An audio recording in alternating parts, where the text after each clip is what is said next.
I like to read. Who can I read to? अस्सलाम वालेकुम, मेरा नाम इब्राहिम है। मैं जमात अव्वल में पढ़ता हूँ। मेरे स्कूल का नाम मुस्लिम ग्रामर स्कूल है। आप जो मैंने पिछला व्लॉग बनाया था उनमें से बहुत से लोगों ने मेरे से पूछा था कि मैं किस ऐप पे रीडिंग करता हूँ। तो चलो आज मैं आपको इसकी पूरी डिटेल बताता हूँ कि इसे इंस्टॉल कैसे करते हैं, इसकी प्रोफाइल कैसे बनाते हैं और उसको यूज़ कैसे करते हैं। तो चलो मोबाइल स्क्रीन पे सबसे पहले आपने जाना है प्ले स्टोर में। उसके बाद आपने लिखना है रीड अलोंग। उसके बाद आपको एक ऐप दिखेगी जिसकी एक बुक बनी होगी और एक तारा, उसको आपने डाउनलोड कर देना है। ये देखिए हमारी ऐप हो गई है इंस्टॉल। तो चलो अब हम इस पे अपनी प्रोफाइल बनाते हैं।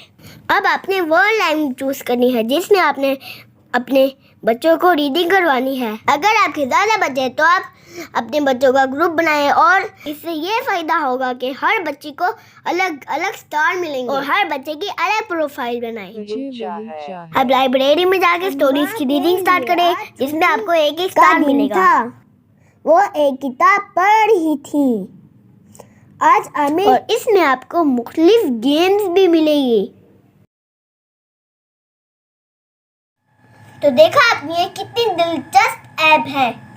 बच्चे खेल ही खेल में इसके ऊपर रीडिंग करेंगे और उनकी रीडिंग बिल्कुल बेहतर हो जाएगी।